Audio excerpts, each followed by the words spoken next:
Hi மக்கா, என் கம்மியில் நம்ம சாப்பிட்ற ஸ்டைலில் வச்சு கொஞ்சம் கிண்டல் பண்ணிட்டாங்க. அசிங்கமாக போச்சு. ஆனால் நான் கையில் சாப்பிடல. இருந்தாலும் நம்ம சாப்பாடு டாபிக் வரும்போது என்ன உங்கள் மக்கள் எல்லாம் எப்போவுமே கையில் சாப்பிட்றாங்க, அதெல்லாம் ஒரு ஹைஜீனிக்கே இல்லை அப்படின்னு ஆன போகணுன்னு சொன்னாங்க. நம்ம எப்போமாவது அவங்க சாப்பிட்ற கிண்டல் பண்ணுவோமா? கிண்டல் பண்ண மாட்டோம். ஆனால் கிண்டல் பண்ணுவோம். எதுக்கு கிண்டல் பண்ணுவோம்? வெள்ளைக்காரங்களை அதுக்கு கிண்டல் பண்ணுவோம். இதுக்கு தண்ணிலாம் போனா அசிங்கமா போகணும். நம்ம கலாச்சாரத்தை பற்றி சொன்னால் நம்ம கோவம் வரம் தானே. அதனால நானும் 5 டயலாக் விட்டேன். ஆனால் அதை சொல்லல. என்ன சொன்னேன்னா, நீங்கள் ஒவ்வொரு ட்ரிப்பும் ரெஸ்டாரண்ட் ஹோட்டல்லையும் போகும்போது உங்களுக்கு ஹோட்டலுக்காரன் என்ன புது ஸ்பூனு புது பொருட்காக தருவான். அது ஒவ்வொருத்தனும் வாய்க்குள்ளே வச்சு உறிஞ்சிட்டு தருவானோ அதை வந்து அவன் வாஷ் பண்ணி தருவான்.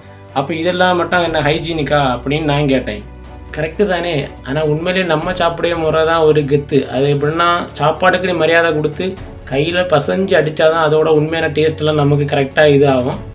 ஆனால் இப்போ நம்ம தான் அவங்கள மாதிரி படிப்படியாக மாறிட்டே இருக்கோம். என்னென்னா, என்னைக்காவது வெள்ளைக்காரங்க நம்ம ஊருக்கு வரும்போது என்னைக்காவது கையில் சாப்பிட்டு பார்த்துருக்கீங்களா? அவங்க அப்படி சாப்பிட்றது ரேரு. இங்கே வந்தாலும் இந்தியாவில் இருக்க ரெஸ்டாரண்ட் எல்லா இடத்துலையும் இப்போ ஸ்பூனு பொருட்கள் எல்லா இடமும் இருக்குது. அதை தான் சாப்பிடுவாங்க.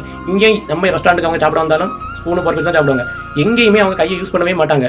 அவங்களுக்கு அது ஹைஜீனிக் இல்லை அந்த மாதிரி நினைக்கிறாங்க. ஆனால் நம்ம நாட்டில் இப்போ பாருங்கள், எல்லா சாப்பாடுக்குமே நிறைய இருக்குது. எல்லாரும் ஸ்பூனு பொருட்கள் வச்சு யூஸ் பண்ண ஆரம்பிச்சிட்டாங்க. அவங்கள விடவும் இப்போ நம்ம அதிகமாக யூஸ் பண்ண மாதிரி ஆகிட்டு. அவங்க எப்போவுமே அவங்களுக்கு இதை விட்டு கொடுக்கல. ஆனால் நம்ம தான் பைய இதாகிட்டே இருக்கோம்.